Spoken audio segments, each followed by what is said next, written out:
ದಿನದಿಂದ ದಿನಕ್ಕೆ ರಾಜ್ಯ ಕಾಂಗ್ರೆಸ್ನಲ್ಲಿ ಈ ಕುರ್ಚಿಗಾಗಿ ಕಿತ್ತಾಟ ಜೋರಾಗ್ತಾ ಇದೆ.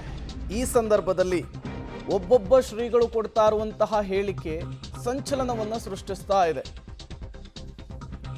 ನಿರ್ಮಲಾನಂದ ಶ್ರೀಗಳ ಹೇಳಿಕೆಗೆ ಸಿದ್ದರಾಮಾನಂದಪುರಿ ಶ್ರೀಗಳು ಪ್ರತಿಕ್ರಿಯೆ ಕೊಟ್ಟಿದ್ದಾರೆ. ಈ ವಿಚಾರದಲ್ಲಿ ಮಠಾಧೀಶರ ಮಧ್ಯಪ್ರವೇಶ ಸೂಕ್ತವಲ್ಲ ಅಂತ ಹೇಳ್ತಾ ಇದ್ದಾರೆ. ಮಧ್ಯಪ್ರವೇಶವನ್ನ ಮಾಡಿ ಗೊಂದಲ ಸೃಷ್ಟಿಸೋದು ಸರಿಯಲ್ಲ. ಸಿದ್ದರಾಮಯ್ಯನವರು ಎಂದೂ ಕೂಡ ಕುರುಬ ನಾಯಕ ಅಂತ ಹೇಳಿ ನೋಡಿಲ್ಲ. ಯಾವುದೇ ಮಠಾಧೀಶರು ರಾಜಕೀಯ ಮಾತನಾಡುವುದು ಸೂಕ್ತವಲ್ಲ. ಕಾಗಿನೆಲೆಯ ಶಾಖಾ ಮಠದ ತಿಂಥಣಿಯ ಸಿದ್ದರಾಮಾನಂದಪುರಿ ಶ್ರೀಗಳು ಈ ಹೇಳಿಕೆಯನ್ನು ಕೊಟ್ಟಿದ್ದಾರೆ. ನಿರ್ಮಲಾನಂದ ಶ್ರೀಗಳ ಹೇಳಿಕೆಯ ವಿಚಾರಕ್ಕೆ ಸಂಬಂಧಪಟ್ಟಂತೆ ರಾಜ್ಯ ಕಾಂಗ್ರೆಸ್ನಲ್ಲಿ ಸಿಎಂ ಬದಲಾವಣೆಯ ವಿಚಾರಕ್ಕೆ ಸಂಬಂಧಪಟ್ಟಂತೆ ಮಾತನಾಡಿದ್ದು ಹೀಗೆ.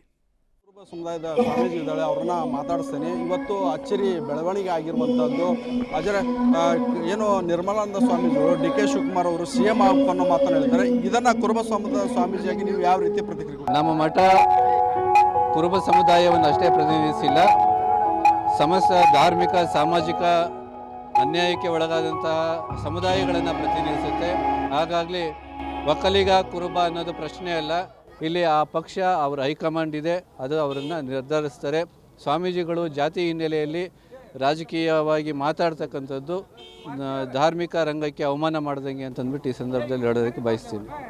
ಈ ಮಾತುಕತೆ ಈ ಸಂದರ್ಭದಲ್ಲಿ ಆಗಬೇಕು ಅಂದರೆ ಡಿ.ಕೆ. ಶಿವಕುಮಾರ್ ಅವ್ರಿಗೆ ಈಗಾಗಲೇ ಮಾತು ಕೊಟ್ಟಿದ್ರು. ಈ ರೀತಿಯಂಥ ಒಕ್ಕಲಿಗ ಸಮುದಾಯ ಈಗ ಭಕ್ತರು ಈ ರೀತಿಯಾದಂಥ ಒತ್ತಾಯ ಮಾಡ್ತಾರೆ ಅನ್ನೋ ಮಾತನ್ನು ಹೇಳಿರುವಂಥದ್ದು. ಹೀಗಾಗಿ ಸಿದ್ದರಾಮಯ್ಯ ಒಂದು ರೀತಿ ರಾಜ್ಯದ ಹಂಗೆ ಬರೋದಿಲ್ಲ. ಅವರು ಸ್ವಾಮೀಜಿ ಜನಗಳು ಒತ್ತಾಯ ಮಾಡ್ತಾರೆ ಅಂದ ತಕ್ಷಣ ಈಗ ನಾಡಿನ ಹಲವಾರು ಮಠಾಧೀಶರಿಗೆ ಅವರವರ ಶಿಷ್ಯರು ಒತ್ತಾಯ ಮಾಡ್ತಾ ಇರ್ತಾರೆ. ಆದರೆ ಮಠಾಧೀಶರಾದಂಥವರು ಸಾರ್ವಜನಿಕವಾಗಿ ಸರ್ವ ಜನಾಂಗದ ಹಿತವನ್ನು ಕಾಯುವಂಥ ಹಿನ್ನೆಲೆಯಲ್ಲಿ ಪ್ರತಿಕ್ರಿಯೆಯನ್ನು ನೀಡಬೇಕೇ ಹೊರತು ಜನಾಂಗೀಯ ಹಿನ್ನೆಲೆಯಲ್ಲಿ ಪ್ರತಿಕ್ರಿಯೆ ಮಾಡೋದು ಧಾರ್ಮಿಕ ರಂಗಕ್ಕೆ ಶೋಭೆ ಅಲ್ಲ ಅಂತಂದ್ಬಿಟ್ಟು ಈ ಸಂದರ್ಭದಲ್ಲಿ ಬಯಸ್ತೀನಿ. ಇದಿಷ್ಟು ಶ್ರೀಗಳ ಮಾತನ್ನು ಯಾವುದೇ ಕಾರಣಕ್ಕೂ ಕೂಡ ಏನು ರಾಜಕೀಯ ವಿಚಾರದಲ್ಲಿ ಶ್ರೀಗಳು ಮಾತನಾಡಬಾರ್ದು ಅನ್ನೋ ಮಾತನ್ನು ಹೇಳಿರುವಂಥದ್ದು. ಕ್ಯಾಮ್ರಾಮನ್ ನಾಗರಾಜ್ ಜೊತೆ ಪಬ್ಲಿಕ್ ಟಿವಿ ಹಾವೇರಿ.